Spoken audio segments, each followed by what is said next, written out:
strategies to get more leads and inquiries, how we can launch an online store easily and scale revenues with SEO and paid ads, test and validate business ideas with little to no cost.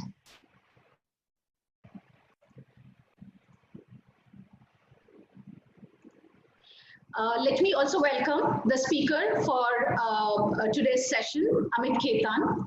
Amit has studied at IIM Ahmedabad. After being with Citigroup for some time, he has been working in the internet and e-commerce space for the past 2 decades. He is the founder of After First Media. It's a premier e-commerce and digital marketing agency.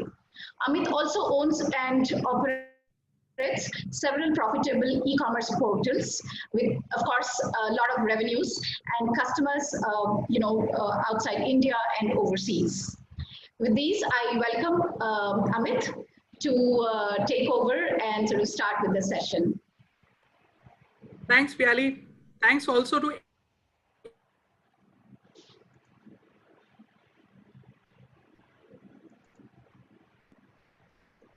everybody who's taken time out to join today. So please let me thank my screen.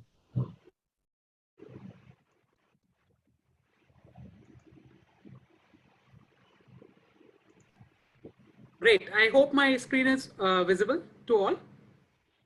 Yes. Okay, everybody officially welcome to this session. And before I begin this session, I'd like to take a minute of time to tell a small story. So 10 years back, I tried to learn the guitar. And, I joined a class, and over 10 classes, I mean, the person would have me learn the theory of guitar. So I would draw, that this is not for me because of bleeding, I had calluses, and I was not getting anywhere. I'm sorry? Occasionally, we are losing you on the voice. So, yeah. Okay, so let me slow down a bit. So basically, I kind of gave up on the guitar classes because it was very tough, I felt. And I then joined a second class, fortunately, after a while. And in the very first session, in the very first 10 minutes, the guy had me learn simple 3 chords like E minor, C minor, and D minor. And I was able to play the guitar in half an hour of the class. And that kind of gave me motivation to continue learning it. So I think that the way it ties into today's session is that I'd not like to drown you in theory. I'd like to give you actual practical insights on how, you can actually apply what you're learning today itself. So that's what is the goal of the session. And I hope we are able to fulfill that goal. Piali, am I completely audible now? Yes. Great. So I'm starting with the difference between traditional and digital marketing. So here's something interesting. There's this gentleman called John Wanamaker. He lived, 100 years ago, but he's credited with actually making shopping an experience rather than shopping as an activity. So he says, half the money I spend on advertising is wasted. The problem is I don't know which half. So, that is the problem with traditional marketing, and it has been a problem, as of 10, 15, 20 years ago as well. And, you just have to go with it. So you have a lot of ways to measure it, but they are essentially statistical models. You cannot exactly figure out where advertising is working when you're doing it the traditional way. So going on the first slide, traditional marketing, primary levers are TV, radio, print media, out of home, the hoardings that we see. Obviously, the benefits are instant credibility. I mean, in India, if you launch a brand in IPL, or in the US, you launch an ad in Super Bowl, you are instantly established. And you reach a large number of people, so that's scalability. Permanence is also something interesting, because if you look at the Amul ads, or you look at any of the ads we used to see 20 years back, Liril, or any of those kind of ads that we've seen, so they've become a part of our heritage, and that is something traditional media marketing is extremely good at. The problems are that it works on a one-way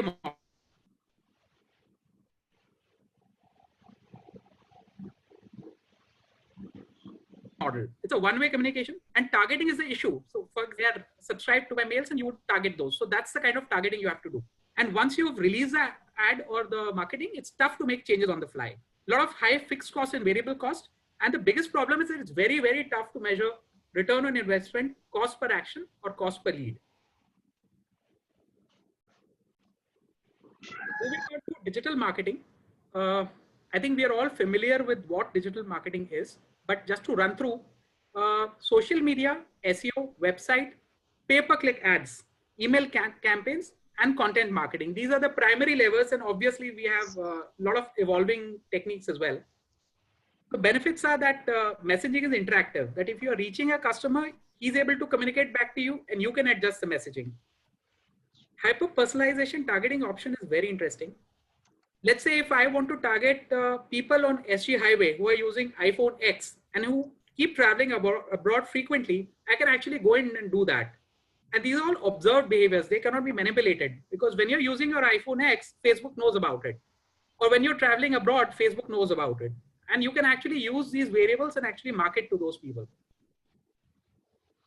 Changes in A/B tests can be done very quickly with real-time measurement. Budgets can be adjusted dynamically. So today, let's say you're launching 3 or 4 campaigns. You can actually set it up in a manner that if some campaigns are doing well, their budgets will automatically go up, or their bidding will automatically go up without human intervention. So it's easy to do it when you 3 or 4 campaigns, but imagine a situation where you have 500 campaigns running, in different cities of India. So that's simply not possible for traditional media. Another interesting part is that it is possible to capture details of viewers. So let's say if I get some traffic using Facebook or Google AdWords, I can actually create a bucket of those people, and I can keep marketing to that bucket again and again and again. As against people who've seen my ad, I don't know who they are. And to reach them again, I'll have to run the ad again. There are certain drawbacks as well. For example, if you do poor targeting or you see excessive frequency, you open your Facebook, sometimes you'll see an ad running again and again, and that annoys you and it turns you off the brand itself. Or you see follow me ads, you visit a website, I'm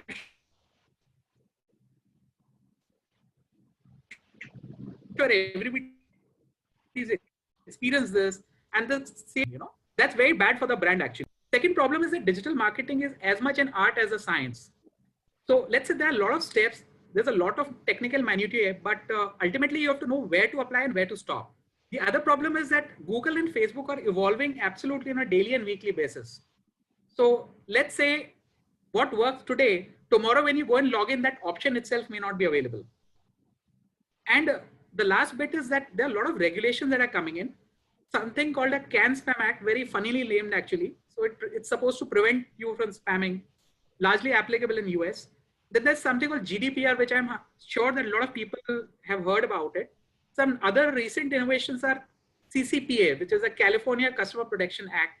And there's something called the ADA, which is coming, which is the Americans with Disabilities Act. So if you have a US presence and your website is not ADA compliant, people have sued people for hundreds of thousands of dollars, and those lawsuits have held. So it's extremely important to know these when you're marketing to international customers. Certain key statistics. Well, I'm sorry, the numbers are not comparable because on the left you've forgotten dollars and the right is billions of Indian rupees. But if you look at the US spends, if you look at traditional media, it's largely flat or it's declining. And the entire growth is driven by essentially digital media. And if you look at the right-hand side, that is the Indian spends, aggregate of $6 billion going to be about $10 billion. So, I mean, it's significantly smaller.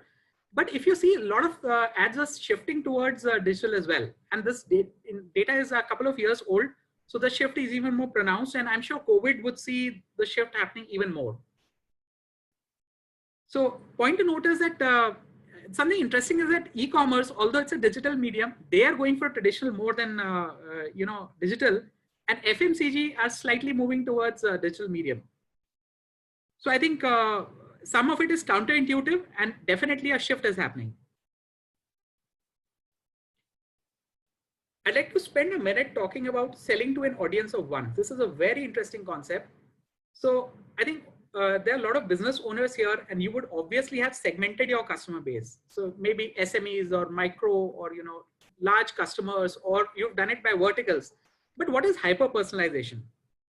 The goal here is that you should actually drive to a situation where you're able to address each customer at a one-to-one level. And how do you do that? So if you're running let's say if you're in e-commerce,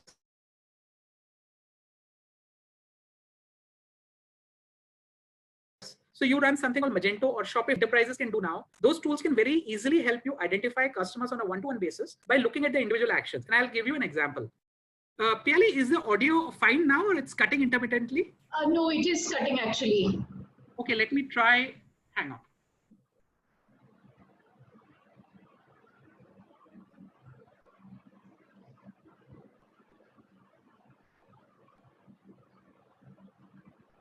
Hello? Yeah, it's better at least. Okay, great. So I'll give an example of how you sell to an audience for one-to-one. So you would have seen Make My Trip, right? If you open the app, you will instantly get, and you're searching for a hotel, let's say in Dehradun.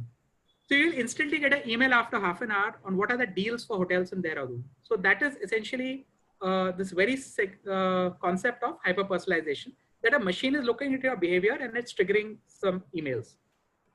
The other bit is Amazon. Of course, we are familiar that when we are logging into the homepage of Amazon, I mean, the personalization happens there and then. Same thing for Netflix. I'd like to spend a little bit of time talking about this Target example. It's very interesting. So in Minnesota in 2012, an angry father marched up to a store manager and he said, my daughter is 16-year-old and you sent her an email saying that this 16-year-old, the email was being managed by the parents. So the manager kind of bumped it upstairs, and ultimately they found that the father found that the daughter was actually pregnant. And how they were able to figure it out is that when she was looking on Target on certain things like zinc supplements, or she was looking at some, baby food or something like that. So they have 25 items which actually help them predict that a person is pregnant or not on a visitor to visitor level. So that kind of action took Target's revenues from 40 billion to 60 billion. So that is the power of hyper personalization. So all that is fine. Now I'm sure you're thinking that this is all fine for Target. What do I do in my business? So well, I've mentioned something called Adobe Sensei upstairs. So if you look at something called Magento 2, so it is going to come integrated with Adobe Sensei, wherein you can actually use this on your own store, even if you're a small store owner. Same thing happens for Shopify. You can use Recolize or Personalize, and they take care of all this for you. You don't have to do anything. There are certain popular creators like Opt-in Monsters as well. So when you deploy it on your site, I mean, you are able to identify customers based on what they are requesting on your site. And there is something called Facebook Pixels. So let's say if you're selling 5 things on your store, you've got 5 categories. You can set up Facebook Pixels in such a manner that if somebody is looking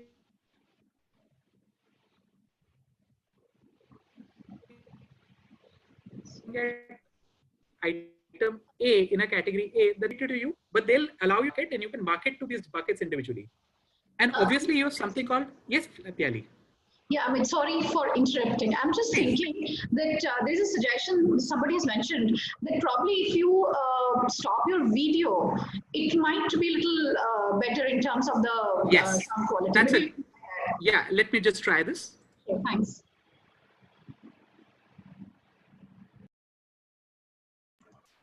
So basically, we use marketing automation to build email segments using ActiveCampaign. So ActiveCampaign is a tool. And I've given a list of all the tools at the end of the presentation, so you don't need to worry about the links. So once you do that and you put somebody in ActiveCampaign, then the system automatically tracks that when a person, mail 1 is sent, if you open the mail, then a second mail is triggered automatically. And therefore, an entire journey is built.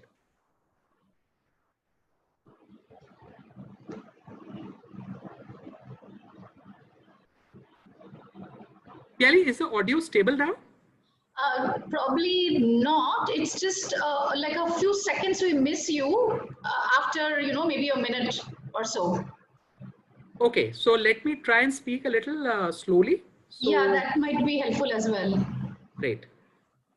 So I'm moving now to pay-per-click advertising. So pay-per-click, I think most of you are familiar that there's something called Google Ads. But what is not clear is that apart from Google Ads, it also allows you to do in multiple ways. That there's a search ad, what you see on Google. There's a display ad. That the ads that you see on various websites that you visit, the square banner ads, depending on which website you visited, that is display ads. And YouTube advertising can also be done using simple Google ads.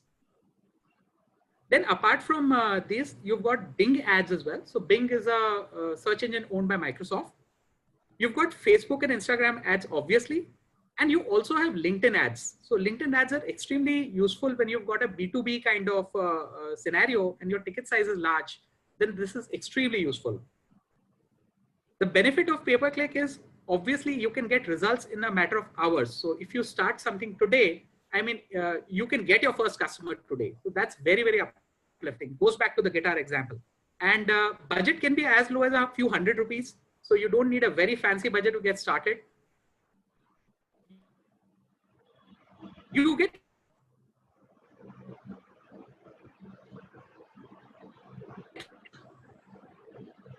free brand visibility and recognition. So the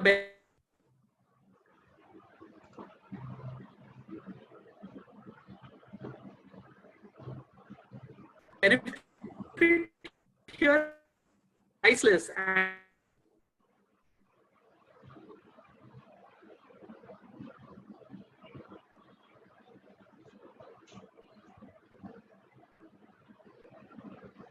And you're not paying for ads for mobile first, see ones. And you would always think that by the data for refining SEO, and we'll get to it later. Now, the last bit is extremely interesting, that you can spy on your competitors and uncover strategies. So I'm not sure how many people have actually tried this, but there's something called a Facebook ad library, and you can just Google this. If you go and input any company there, you'll be able to see in real time what ads they're running. So imagine you're a Zomato, you can track what Swiggy is running every day and vice versa. And you can take creative inspiration in quotes and actually refine your ads. People are pretty, annoyed by this, but then the point is,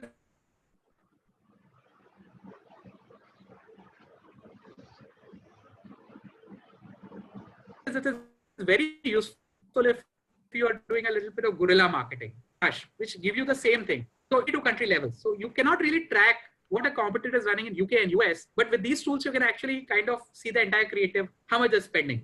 And on the experience that we've seen, they're reasonably accurate. They're 80-90% accurate. So they're very, very good. They'll give you a lot of unfair advantage.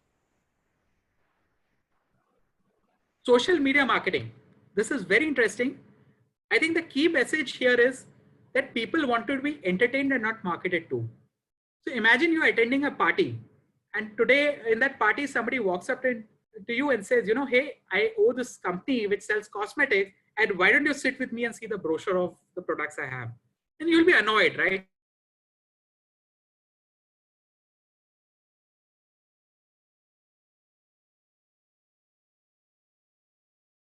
You will be looking for a way to exit this person. Where I expect to be marketed to. You expect to try certain products. So that's the exact difference between marketing on Facebook versus marketing on Google. So you need to entertain people. So, in the same earlier example, let's say the person says that, hey, your smoky eyes are looking great. And what product have you used? And by the way, I also sell, these cosmetic products. So that person is very likely to connect to you rather than you are being blatant about your products. The benefits obviously are that both free and paid traffic is available, and very specific targeting.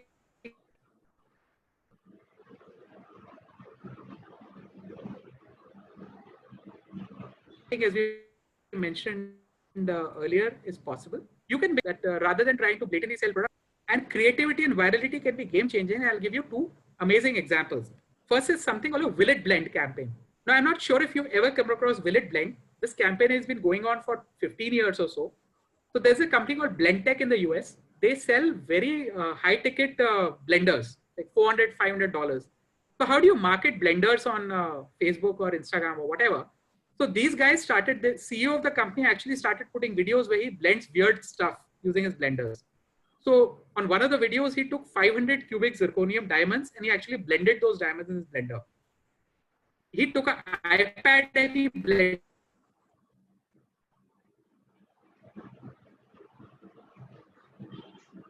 an iPad. He took whatever iPhone and he actually blends it. So his videos and the sales of his company has changed as a result of this. So the point is that if you're entertaining people, you don't need to sell your product will sell itself. The other bit is this Amy Morin. So you can Google this lady. So basically her mother died And then 3 years later, her husband died and she remarried, she rebuilt her life. And 4 years after that, her father-in-law died. So she was so traumatized that she put a 600-word article called what 13 people, 13 things that mentally strong people don't do. And it was written from the heart. There was no marketing behind it. And suddenly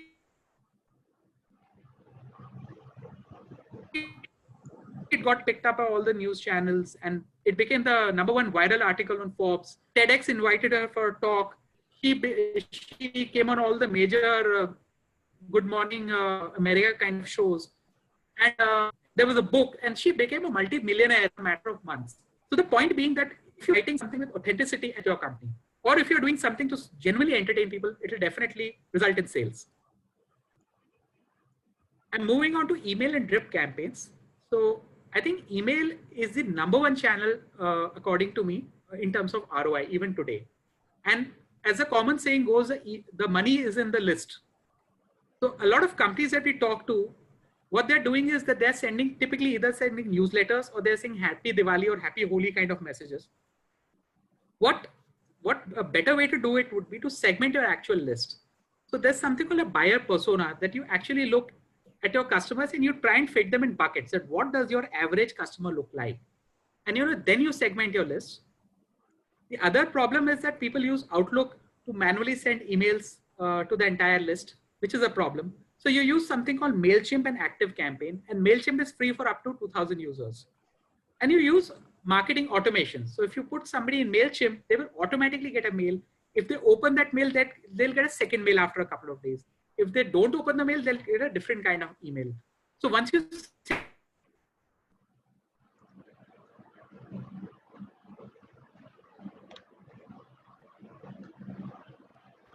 set it up, the whole thing works as a marketing automation and customers feel salesy language and making it personal work. Now, how do you grow your list?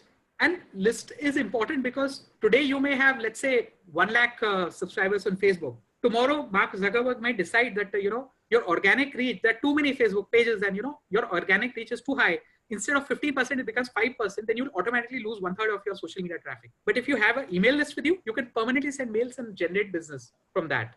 So you offer something called a lead magnet, and I'll cover it in a subsequent slide. And you drive traffic to your own websites,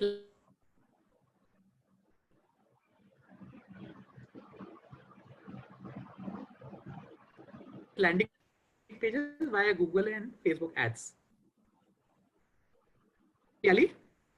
Yes, Hello? sir. Yes, Amit. Broadly, is audio okay? No, we are missing you, the way we were right from the beginning. Okay. Yeah. So how many more slides are there? I don't know. I'm just thinking how we could improve the quality. Yeah, I have only some 7 or 8 slides to go. Okay. So I'm on a...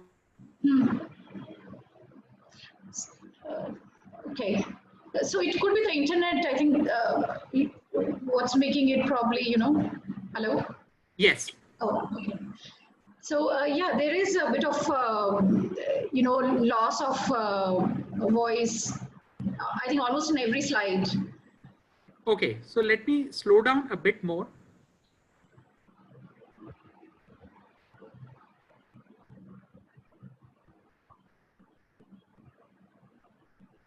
So hopefully the loss is less.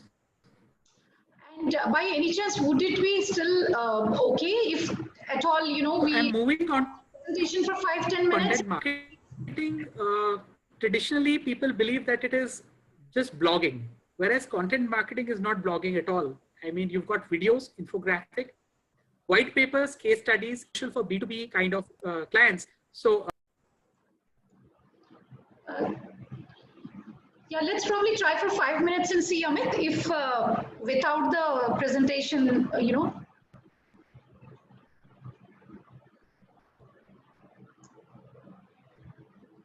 I think he's probably logging in again, I guess.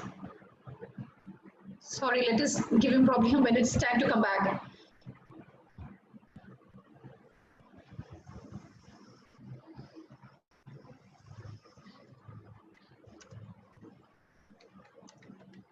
Let me do one thing. Piali, I'll mail you the slide right away and perhaps you can mail it to everybody. We'll take a 2-minute break so everybody has access to the slides. Yes, so let's maybe, we continue with your talk and presentation. Definitely I'll organize to send it and sharing it with everyone. Yeah, just a minute, please. Sure.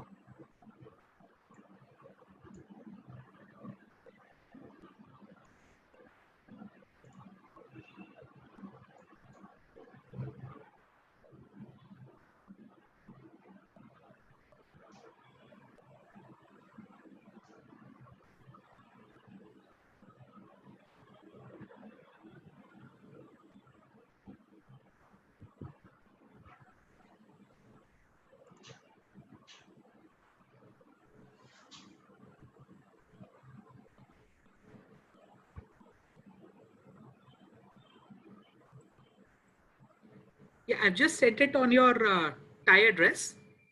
Sure, I'll do that.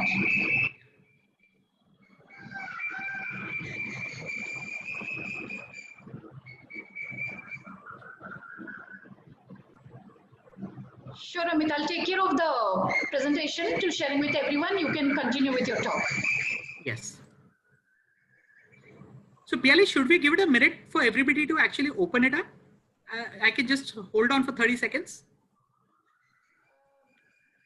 Okay, so if you want to sort of, continue with the theme that you were going on, and in another next probably 2 minutes, I will be able to send it to everybody. Fair enough. So I'm moving on to content marketing. So content marketing is basically the common perception is that it is essentially blogging, and this was true. I mean, 10 years back. But I mean, there's so much dimension to it that content marketing has probably become the #1 way to market your company. And the key levers are videos or infographics, white papers, case studies, ebooks, and podcasts. So ebooks, when you're talking about, suppose you want to position yourself as an expert in any field, there's something called a Kindle Direct Publishing Program. You can actually go and publish your book on Kindle. You don't need a traditional book publisher, and your book can be up in 10 days or so. And you can people can buy it and read it and look at you as the expert. And white paper and case studies are obviously very crucial for B2B companies. Now, what are the key benefits? So suppose coming back to the example of Will It Blend, they created a video something like in 2007, and they're still getting traffic from it today. And people are still looking at Blendtech. There are companies that go out of business, but their videos live on and their brand is important. Or if you look at the Liral ad that was created some 25, 30 years ago, even today that ad kind of gives traffic and visibility for the brand. So that's really key. And that is actually a kind of a very early example of a content marketing if you look at it. So it does build, it may be an ad, but obviously the focus is not on the soap, the focus is on something very different. So obviously it builds credibility and it educates current and potential customers. Now, content marketing is extremely important when you're a B2B business and where ticket size is extremely high. How do you create useful content for business? Now, coming back to the buyer persona, as I mentioned earlier, you have to actually look at what your ideal customer looks like and identify their key pain points. And then you have to look at how your company fits in the equation of helping their pain points. There's something called a skyscraper technique to write content that performs. And I'll just cover this in a minute. So basically there is something called a Google penalty. So, our company works in that field and there are lots of guides on how to resolve a Google penalty. So, we were working with a site in 2012 and I looked at all the possible Google guides on how to remove a Google penalty. And I decided that I'll make something that is 30% better than the best guide available. So I created a guide like that and I shared it. And there's a person called John Mueller. So he's very senior in Google. He's a webmaster trend analyst, but he's the chief spokesman for Google towards the webmaster community. So he actually shared it on his own page that this is the way you do a Google penalty removal. And that share in 2012 is still giving me benefit and visibility and traffic even today. So the skyscraper technique is nothing but if you're writing on something, you look at the very best content that's available and then you try to write something that is 25-30% better. So you actually create a skyscraper on it and that will definitely get you traffic. The last bit is that you create a content calendar to stay consistent. So you create a simple calendar, it need not be anything fancy, but then you have to stick to it. Pyali, what is the audio situation now? It's actually much better. Much better, great. Yes, and I hope... I've not received your presentation yet. So whenever you get the opportunity, you can send me and... let me share it again. Maybe. Let me send it to you on your Gmail address as well. Give me a minute, please. Oh, okay.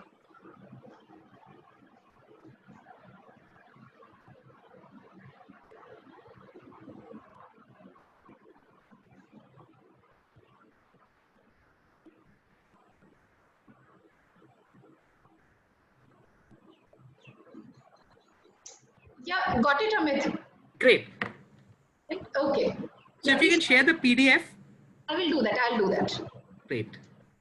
And I think there's a little bit of feedback that the audio is a little better. Yes, that's what I feel.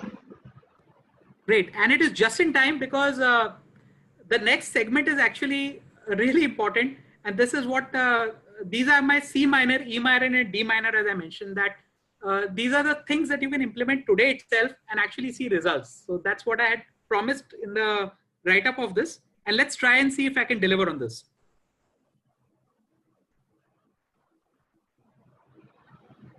Okay, number one is run a Google ad for your own brand name. And for those who think that this is such an obvious thing, let me share an example. If you can see the slide by now, there's a company called FullStory, and their product allows any website to dramatically improve itself. They charge something like $900 a month for their software, and we've used them intermittently. It's very expensive actually. So if you search for FullStory, their competitor VWO.com is actually running an ad saying comparing FullStory, try our site, and FullStory has no ad going. So imagine that VWO has actually poached their traffic, and they've clearly mentioned that our software is $170 a month. This ad, kind of, so I was very happy with FullStory, but when I saw this ad, I said, wow, it's so cheap. Why don't I go and actually use this? Now, the same thing is happening for your business. Because if your business is popular and you've got customers in UK and US, you may be searching for your brand in Ahmedabad, but the ad will not show in Ahmedabad. The ad will show in UK and US where your customers are. And a lot of these people may be stealing your relevant qualified lead because this is a hot traffic. These are people who are searching for your brand. So you can imagine the damage that's happening. So what you first need to do is you use a VPN if you're familiar with a VPN, or you can ask somebody in UK or US, they can search for your brand and send you a screenshot of what is displayed on Google. And as you see something like on the right, it's a problem. So what you need to do is you need to go to google.com/ads. You have to sign up and you have to create an ad using your own company name. Now there's a very guided process. If you can create a Facebook account, you can do this. You cannot create complex ads, but you can at least create an ad with your own company name. And that will help today itself. The only thing you need to do is to keep the daily budget small. You use a few ₹100 and use a prepaid option. Otherwise, you will come back to me and say, hey, Amit, you know what? I put my credit card in and I ran an ad and suddenly my card got hit for ₹50,000. Because when you're running it as a novice, and obviously there are possibilities you may make mistakes and waste money. But if you're using the prepaid option and a small budget, you can actually test this. So this will help. If you're not doing this, you should do this today. Second, there's a 10-minute SEO, which will drive big results. So now I'm sure there are a lot of business owners on this call, and you may have in-house digital marketing teams, or your agency may be running your SEO, but you need to check whether they're doing a decent job or not. So what you can do is that create a list of URLs of your key competitors, top 5 or 10. Open their websites in separate tabs in a browser. When you put your mouse over that tab title, you will see a title. It'll come as a small pop-up. Jot it down in Excel and do the same thing for your own website. Now you will see a commonality in all these titles because there's something called a keyword research and people have already done the hard work and they've put their keyword in the title. So you are standing on the shoulder of all these people. You're not doing the hard work that they've already done. And you have to create a title which is somewhat similar to these titles, but customized for your own company name. So ABC Enterprises, pigment manufactured in India. Then you can ask your IT person or web designer that, please go ahead and update my title on my homepage. And you can do this for your key category pages as well. So if you do just this, it'll take you only 15 minutes. You've taken the first step towards better SEO and your traffic will definitely increase. You will definitely get more leads. The third way to do this is to collate email addresses from all sources in one place. Now you can be a small company, you can be a 200 crore company. It is, unless you're very, very disciplined, definitely your customer emails would be scattered in different places. You know, some would be in Outlook, some would be in visiting cards, some would be mail lists. So the very first order of business is to depute somebody and actually collate all email IDs in one shot, you know, and the lockdown and these kind of days are a perfect time to do this. So you can do it from past orders. You would have attended trade shows or all the visiting cards, you know, and if somebody is giving you a visiting card, he's giving you permission to mail them. You've got website inquiries, you've got event registration. So make sure you take permission to send email to contacts. So in India, CAN-SPAM Act, there's a gray line whether that applies or not. But if you're unsure that 10% of these emails, can I mail them or not, you can use something called a double opt-in. You send an email to them, they click that yes, it is okay for you to continue mailing me.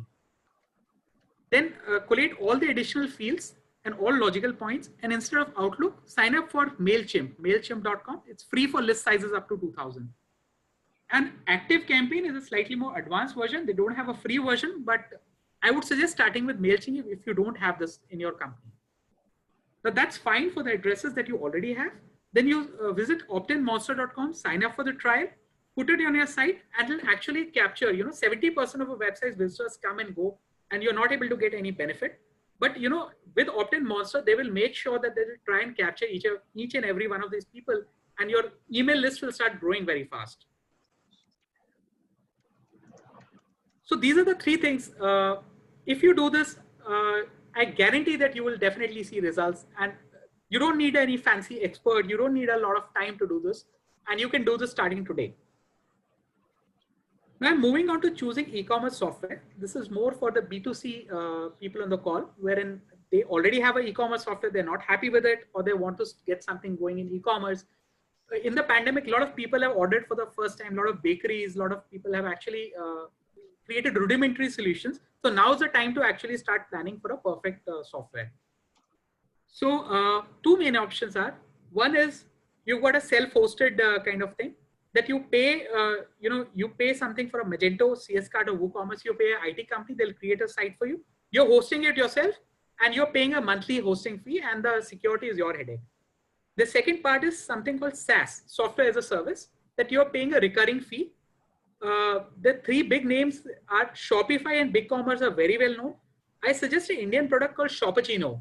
So they're customized to Indian sensibilities. They are significantly cheaper and they're very good. I've used them personally and you get a lot of good conversion rate using Shopachino as well. So I definitely suggest you check it out. The problem with SaaS, not necessarily for everybody, is that additional apps can be added for extra monthly payments. That's good and bad, because I use an app for custom options. Now, when I'm using it on my Magento store, I have to pay $150 once. And you know, that app is for me forever and I can keep using it in perpetuity. That same company is selling the same app on Shopify for $150 a month recurring. The functionality is largely the same, but you are paying every month. And imagine if you're on Shopify, if you add 10 functionality, you will be paying for 10 functionality every month in perpetuity. So if you have a simple store, then Shopify, BigCommerce, Shopachino are great options. And Shopachino, as I mentioned, it's customized as well. So it is a middle of the road solution. But otherwise, if you have a very complex store, or if you would like a lot of features, then you have to go for Magento, CS Card or WooCommerce. I think for 90% people, if you're starting out, you should start with SaaS. Because obviously, you don't know your exact requirements. You should run a store and then figure out what you want to do. And power users, obviously, Magento is very good. They've been acquired by Adobe recently.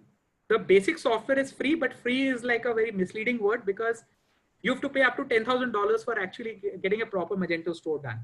And we, and AfterFirst, we are trying to work on a middle of the road solution that we would like to give you 80% of the features for 20% of the cost. So that's what we're working on. But I think SaaS is a good way to begin this. Okay, this slide is very crucial. I've already collated free ad credits worth 10,000. Now, some of the people on this call may actually already have their ad accounts up and running. but others may not have ads on all 4 platforms that I mentioned here. So if you go to Google Ads, there's something called Google My Business Listing, business.google.com. If you visit that, you sign up, you will see a Google ad coupon for 2,000 to 2,500 rupees. And you can try that brand name of your own company using this. So it will not even cost you. LinkedIn, I've given you actual direct link. If you click on this, you'll be able to sign up an account and get 2,500 rupees of free credit. Now, Facebook is interesting. Facebook is so popular, they don't give you free credits. But the hack that I utilize is, go to your company page and try and boost a post. But, you leave it midway. Now, Facebook will get, the algorithm will get a little annoyed, after 2-3 days that, hey, you know what, this guy's trying to run an ad, but he gave up. So in many times, they will actually go ahead and give you a pop-up saying that, you know what, Amit, you were trying to run an ad, you were trying to sign up. Why don't you take this free credit and get going? So, it's a little bit of an art to do this, but it's very interesting if you're able to get that credit. And Bing Ads, again, you get a 3,000 rupee credit. You can use a straight link and you can get this with a new account. So that brings me to the end of this presentation, and obviously questions, if any, and I'm sorry about the audio situation in the beginning. So if you have any questions, we can take it up now. And I hope you've got the presentation by now. Yes, Amit, I've sent it to everyone.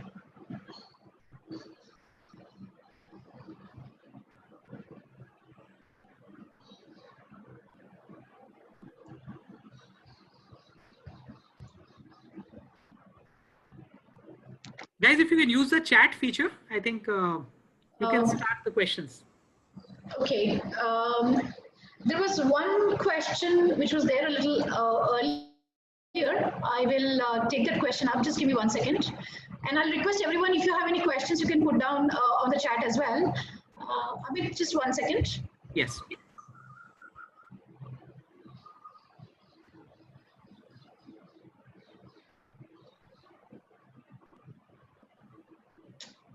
Right.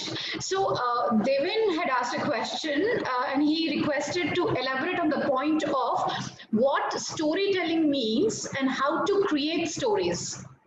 Fantastic. So that's a very relevant and a good question. So storytelling essentially is the flavor of the decade, I would say. And that is what is upcoming in marketing. That there's a book by Seth Godin called All Marketers Are Storytellers. So again, going back to the Blendtec example, please go to YouTube and actually search this at Will It Blend. So what you're doing essentially is that instead of pitching your product, you are essentially creating an entire story about the brand or the founder. If you look at Tesla, Elon Musk is continuously in the news, and it could be for weird things like what kind of name he's given. And it's a brilliant thing that he's doing. So essentially, Tesla is tied inextricably to, Elon Musk. So, people believe in Tesla because people believe in Elon Musk. And that is the kind of story which you create around your own founder or around your own company. Or if you look at Virgin as a company, Richard Branson, people identified due to Richard Branson creating, there was this interesting thing wherein he had said that I will be an air hostess, if I lose a bet, and he had actually dressed up as an air hostess, and you can look it up as a video.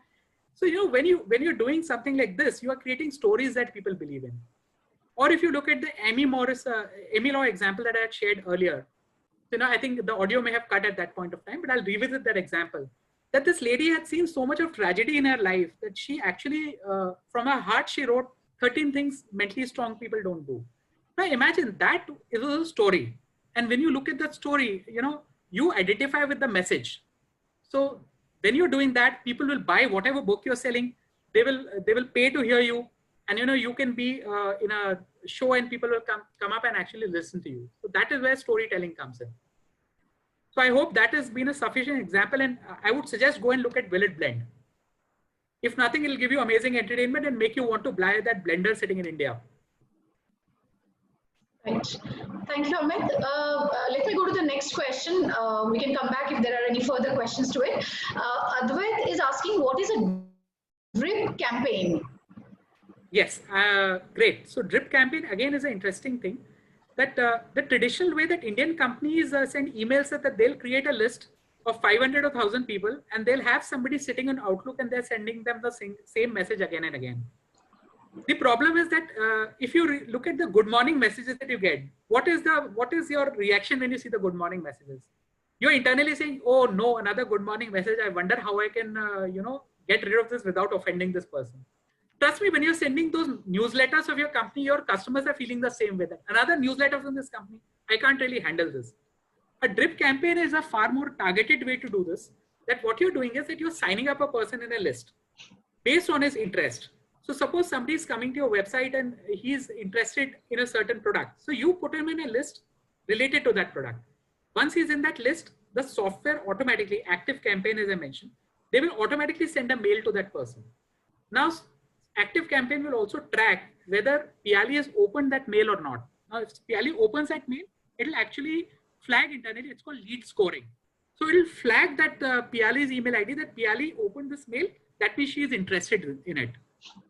And I'll give an example to make it more clear. I wanted to cover it in my presentation. Let's say if your client tells you to sell a 4 crore property. Now in India, traditionally, this is done in a following manner. Either you are making a video of the property and you are showing it to everybody on YouTube, or you are creating an ad of that property and you're saying that, buy this, and you're flashing it on all possible channels. Now, here's a better way to do this. You put a message on Facebook saying, how do you buy a 4 crore property with 1 lakh of down payment? And Maruti and Hyundai and Tata are doing exactly this. They're telling you right now, if you look at the messaging that they're doing it, how do you buy a car with no down payment, no EMIs, and 5,000 rupee of EMI or 2,000 rupee of EMI? What you do is that if somebody clicks on that ad, you make them fill a very small form. It happens on Facebook. It need not be a complicated form. That email automatically gets populated in MailChimp. And you show him that, okay, it's possible to actually buy a 4 crore property by spending only 1 lakh rupees. And, how do you do that? Now, the system will send a mail that, hey, Piali, you got this email and hope you enjoy the content. Here's a video of our property. Now, if Piali looks at that video, then after that, they will show another video that, these are the happy home buyers who've already bought this and they're enjoying in their pool in that property. If Piali doesn't open it, then the mail will go that, what, only this week we are running a special showing you this property. Why don't you come and actually have a look? So based on the behavior of Piali on that particular email chain, the chain keeps going. And the chain can be very complicated. You can set it up into 20 different mailers sent over 3 weeks of time. Now, if you're doing this, it's like dating, right? You're not asking somebody to marry you on the first meeting. You're asking somebody for coffee and you're trying to figure out whether the person says yes or no. So, you're taking action based on that. So online selling is very much like that. And this is how it's done in the West. Unfortunately, in India, because the market is so small, people do it in a crude manner with crude results. So this is basically drip marketing. And I would suggest you to Google this. I can talk about this for 2 hours, but it would go beyond the mandate of this webinar. But thank you for this question. It allowed me to give this example. So Amit, thanks. I'm moving to the next question from Perry. I think you had touched upon this topic a little bit. He says that I'm starting a FB campaign in US. Is there anything particular that he needs to be careful about? What is the vertical or what is the, I think the question doesn't mention what is the industry. Yeah, the business is not mentioned, no. No worries. I think if I answer in a general manner, US audiences essentially, you need to first of all take care of the compliances very strongly. As I mentioned, there's something called Americans with Disabilities Act. So if you have an actual presence in the US, you need to make sure that your website is ADA compliant. If you're doing that campaign to customers in California, or your ad is likely to reach people in California, you have to make sure that CCPA is complied with. So these are from the compliances part. Now on the success part of the equation, you have to test essentially, without a context of the business or without context of the objectives, it's tough to answer the question, and how best to proceed. But in general, what we've seen is that people in US expect a lot of things which we cannot expect in India, like for example, free returns, or good customer service or good communication, professional communication. So that is very important, I think. So those are the only general things that I can mention. Perhaps you can mail me if you have any specific questions later. Sure, Amit. Yeah, we will probably wait in case he happens to also put it on the chat. There is another question. I'm assuming this is probably referring back to your initial thoughts on. It's from Sudhakaran Nair. What is 50% wasted in traditional, and now with digital, how much is wasted? I think it's overall. Fantastic, fantastic. If your digital marketing guy doesn't know what he's doing, 100% is wasted. So, but basically the problem with traditional marketing is that, let's say you're running a newspaper campaign, front page, full page, right?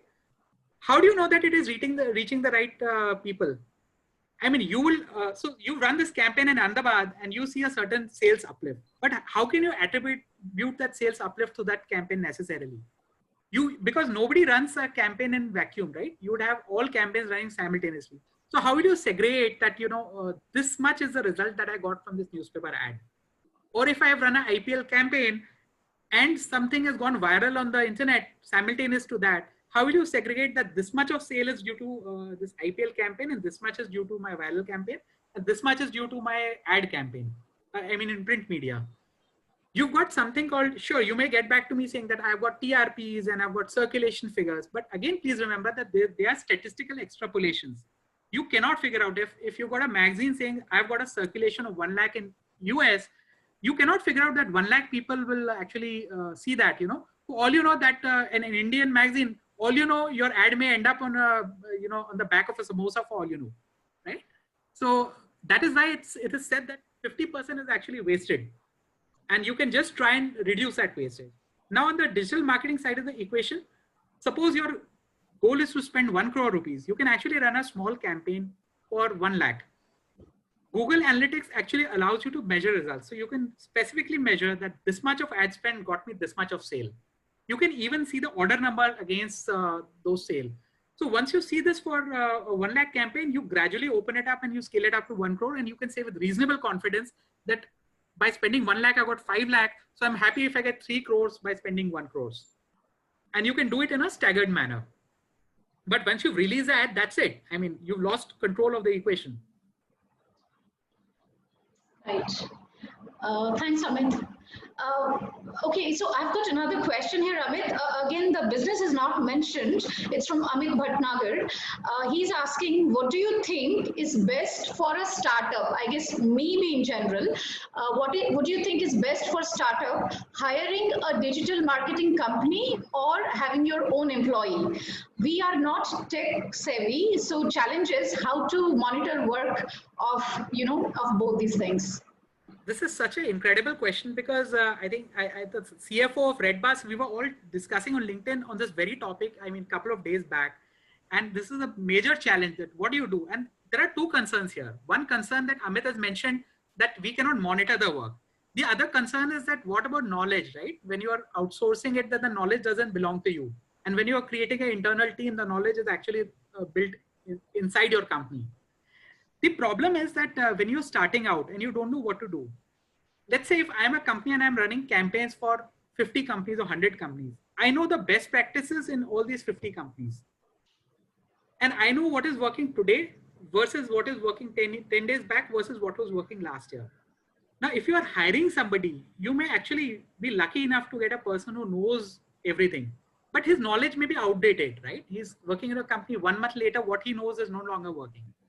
So I would strongly say, and it is not because I am running a digital marketing agency. It is always better to go external when you are just starting out, and you have to hold the person accountable to results. When you are doing internally, then the problem is that you cannot hold accountable to results, A. B, let's say if you need to scale up or scale down, what do you do? Like suppose when Corona hit, a lot of people reduced their spends. But those who had an actual team, you cannot downscale a team suddenly or you upscale a team suddenly. But when you have an external agency, you can do that. If business is booming, you can ask them to put in 5 resources and actually scale your campaign up. So I would honestly say that not because of my own interest, but I would say that go for an external entity initially, learn from them, see what communication happens, and then you are in a better position to hire so as a long-term goal, if you want to hire somebody, it is not a bad idea at all. But you should do it after getting some experience with somebody else.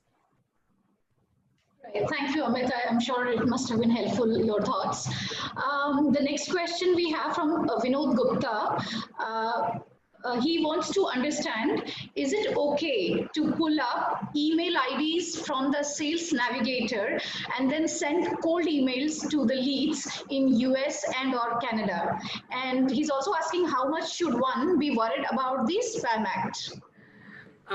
Wow, that's an amazingly relevant question. And I think your question straddles a gray line, absolutely. So definitely you can find answer to this question in both directions all over the place. But I would strongly suggest that use the in-mail feature and it's not exactly scraping, but you're not really sure whether you have the permission to mail these people or not. And I would say that you can use the double opt-in feature, that if you're uploading this to MailChimp, if you do double opt-in, then these people get a mail that is it okay if I email you? And only if they click okay, then your mail is sent. But I understand that it reduces response rate. So I think using in-mail is a better way to do this, I feel. Again, it depends on the scale. Again, you have to be very careful. In US, you can get a penalty of $10,000 per infraction. So if you're incorporated in the US and you have a physical presence, you have to be really careful. And by incorporated, I mean many IT companies in Ahmedabad, what they do, to show a US presence, they hire a virtual office there. You know, it's a movement. And then you say that, you know, I am a US based company. Whereas all you have there is like a simple, virtual office with a simple phone number and a secretary that's common to 100 people.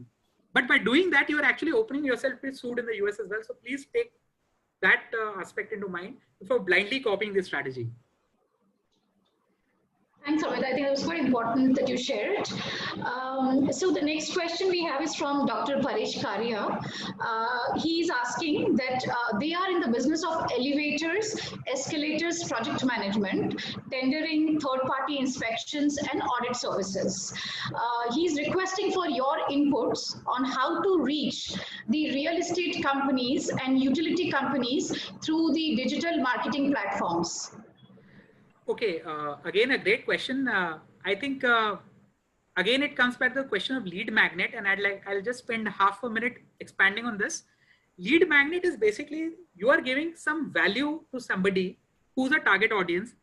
By asking for that lead magnet, the person automatically raises the hand. So the beauty of it is that you're not scraping emails off some random database and trying to mail them and convincing them. That is a cold traffic. And when you're sending to a cold traffic, then people are naturally offended. So the better way to do it is that, so you're trying to sell to real estate developers on elevators and escalator solutions. So what you should be doing is that, and I think some of it would also be homeowners, because in Delhi, there are a lot of homeowners that want elevators in wells inside their own home. So what you can do is at top, you can create a lead magnet, or you can create a white paper. And when you are using, let's say, elevator or escalator in your building, then what are the things to take care of? How do you evaluate quality, and how do you make sure it keeps running seamlessly for decades? When you create that white paper, you should market that white paper very aggressively on Facebook and Google. And you can, don't try and sell your own company products directly. When people subscribe to that lead magnet, you will get their email IDs, and then you put them in an automation drip campaign, as I mentioned earlier, and nurture them over a period of time. And people will magically and automatically raise their hands in this journey. And you don't have to do a thing. And these are warm people. They say, come, please come and talk to me, sir. So that at that point, the probability of a sale or, even a call is enhanced dramatically. The second thing I would recommend is you can use LinkedIn. So LinkedIn as a, rather than scraping emails off Sales Navigator, you can actually, LinkedIn has a lot of features. So there you can actually market to real estate developers. And I would suggest to market the white paper. Right. Thank you, Amit. I'm quickly moving on to next question. There are around 3 or 4 more. Maybe we'll take 5-7 minutes since we are already at 5. Right. So the next question is from Nikita Lalwani. She's a social entrepreneur. Her question is for the product that she's building, they are rewarding people. So what happens is they can buy various products and services in the app I guess they've already built, and we run campaigns for various brands and do target marketing for these brands. So she's asking which are the technologies to use for these apps. Actually the question is a little unclear to me, but what I am able to understand is that, I would say that rather than taking it as a group, if you can ask her, my email ID is amit@afterfirst.com. If she can mail me specifics, I would like to answer it better rather than giving a general answer which is not useful to the group or to her use case. Sure, Amit, I can do that. I'll reach out to her and I'll, get the email ID to her. I'll do that.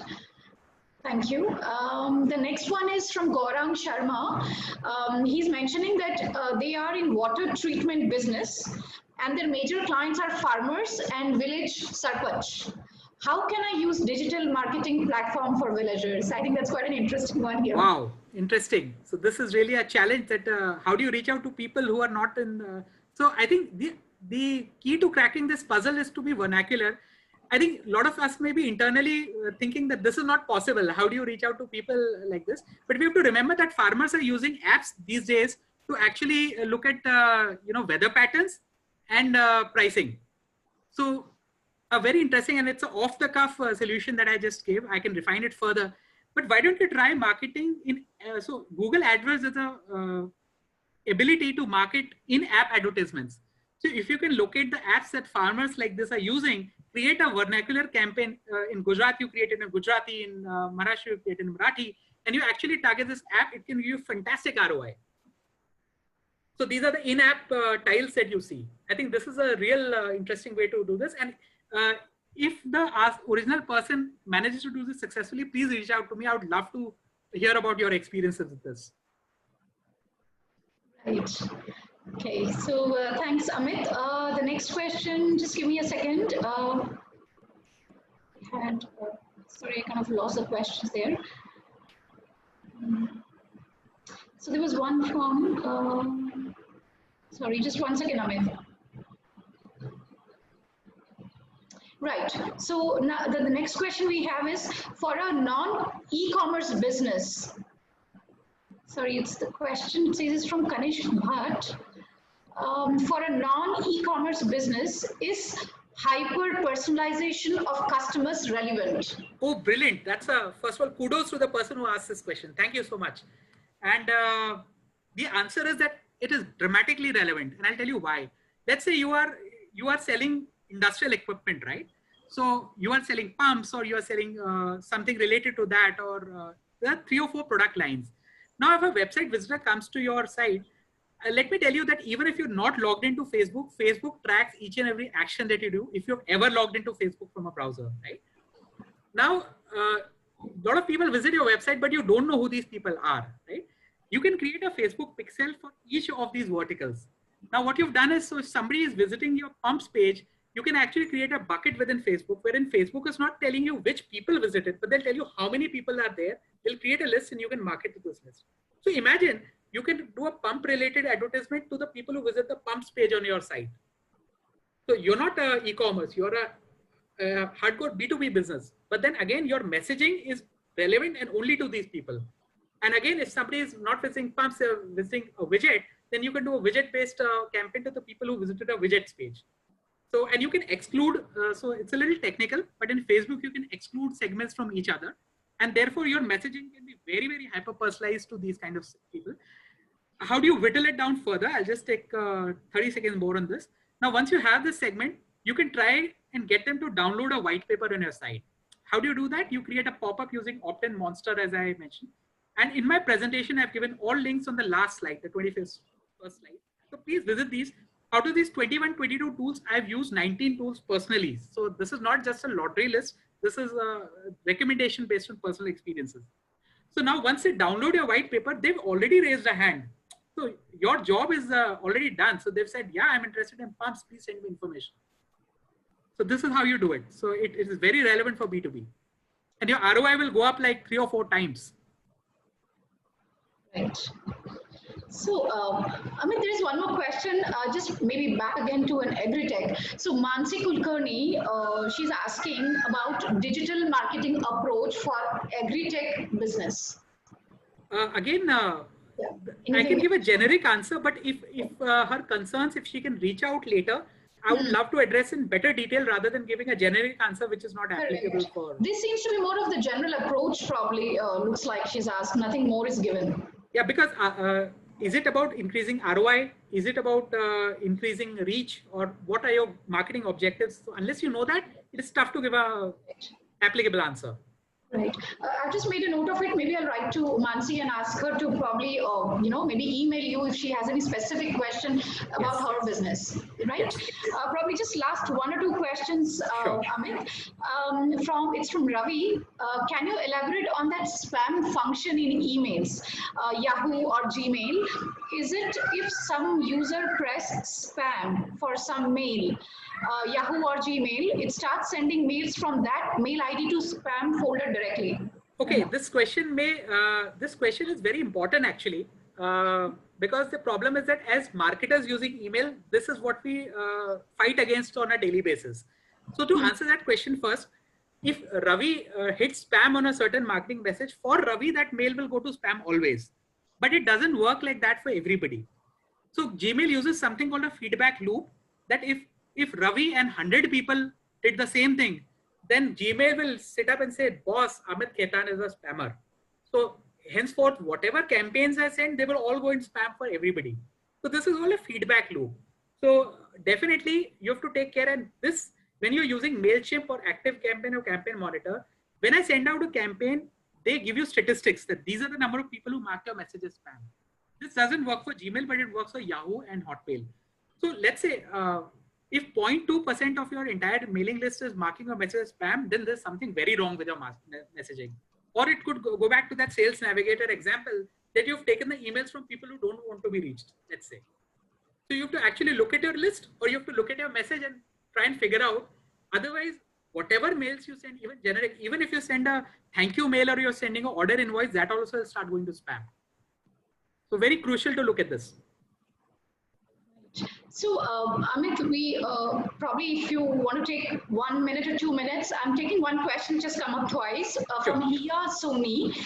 What she's asking is, how does, or probably, how is this newspaper advertisements thing matter now? I'm assuming she's probably talking about the current scenario when we're talking about digital and everything. How does the newspaper advertisement matter?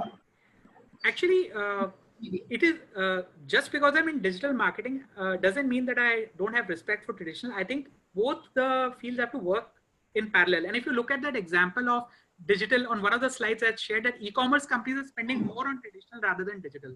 That is telling in itself. Like if you go to Gurgaon and if you go to the hip and happening places, you will see that even dating apps have huge hoardings, and dating apps also, which are purely online, they will also be having offline advertising in newspapers. The key strategy here is you reach a large number of people through newspaper and TV, try and drive that traffic to your website, and then quickly capture the email address. That is a really smart thing to do. Because the problem with digital marketing is that sometimes you run out of scale very fast. That you've created an ad, you've shown it to people, and now what? So the beauty is that you reach crores of people. So if a Shaadi.com is advertising, they will essentially do a TV ad or a newspaper ad, get people on their website, try and pull their email address through a lead magnet or through Facebook pitch selling, and then you keep marketing to that list permanently. So that's how you use both in parallel. So yes, to answer that question, newspaper ad is still very critical. Correct. Sort of complementing each other. Right. Okay. So, Amit, there was this last question from Rajesh from Nagpur, but I think I'm going to request him to send you the email directly because he has a question which is very specific to his business, and I think you might need a little more information to be able to probably help him, more effectively. So, I'll reach out to Rajesh probably through an email, and he can write to you. Right. So I think we've already taken probably 10 more minutes. So I'll request everyone that if you have any other questions, Amit's email ID is there in his presentation on the last slide, right? Yeah. Yes, great. So you can write to him directly, or me. I'm part of TIE. Amit is a member with TIE Ahmedabad as well. Even if you reach out to me, I should be able to then direct it to Amit. So I thank everyone for your, for all the interactions and actually asking very, very insightful questions. Yes. Amit, thank you very much. Your presentation was absolutely precise and crisp. Thank you so much, Piali. Sound quality we had to. Wasn't really in anyone's control, but thank you very much for the presentation and for all the insights that you shared with us. Thank you, and thank you for such wonderful questions. Before we close, I think they I think what we missed in the audio part was covered in the questions again. So I think because I'm privy to both the discussions, so that was very useful. Thank you so much. Correct. Lovely. Thank you, everyone, for your time today, and have a good evening. Thank you. Thanks. Bye-bye.